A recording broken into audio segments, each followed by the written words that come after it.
that is something that I want to talk about, is appreciating those good moments, appreciating moments where there's a success, appreciating moments where there's a connection. And a lot of the time we can get caught up into the challenges of life, because there are no shortages of challenges in life. And so we can get caught up in that, and reasonably so. I'm not criticizing. It's reasonably so, because there are a lot of obstacles and a lot of challenges for us to face, and a lot of things that are difficult, obstacles to navigate around. And there's our own stuff inside, there's our kids' stuff, and then there's the practical stuff, and there's a lot of stuff.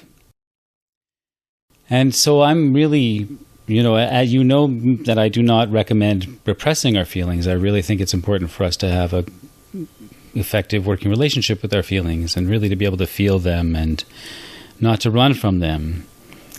And I also think it's really worthwhile to tune into when we have moments that are connected, that are easeful, that are joyous, that are beautiful, that are playful, and where our kids do something that's connected and playful, and we feel that that flow.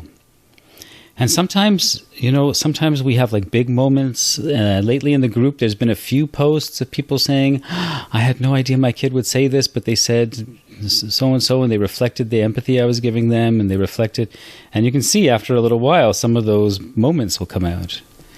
After they've been getting used to being treated that way and talked to that way and reflected, and the empathy and the problem solving and that whole thing, once kids start to get used to it, they are more, they start to reflect it in their own thinking, in their own choices, and their own language.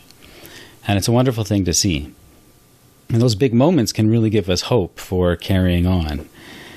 And so for me, I like to take those kind of things into the macro, from the macro to the micro as well, right? And so I also want to notice little moments of connection.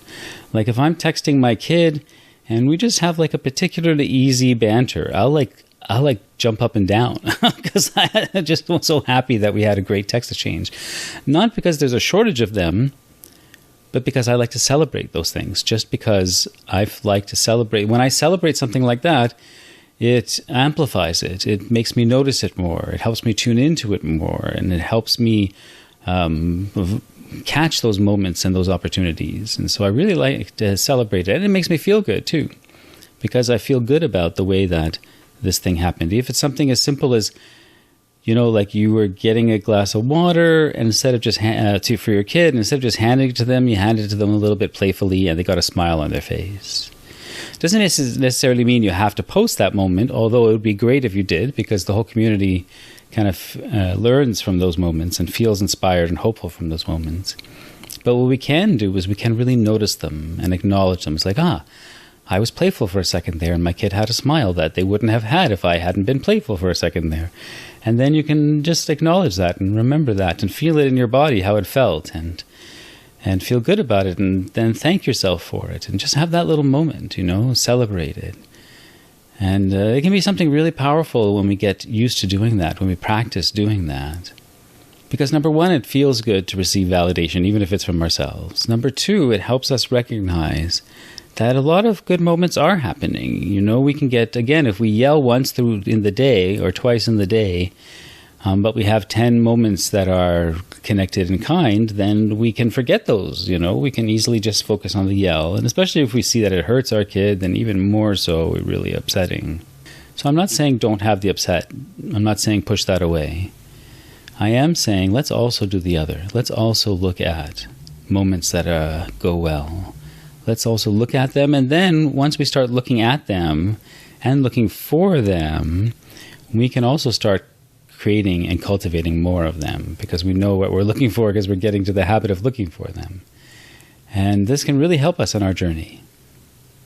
So that's it, everybody. It's a short talk today. I just wanted to encourage you to do that, to recognize, acknowledge, affirm, to look at and look for those moments. And that can be something that can just generally uplift you and make the experience a little bit more, bring you a bit more into the flow.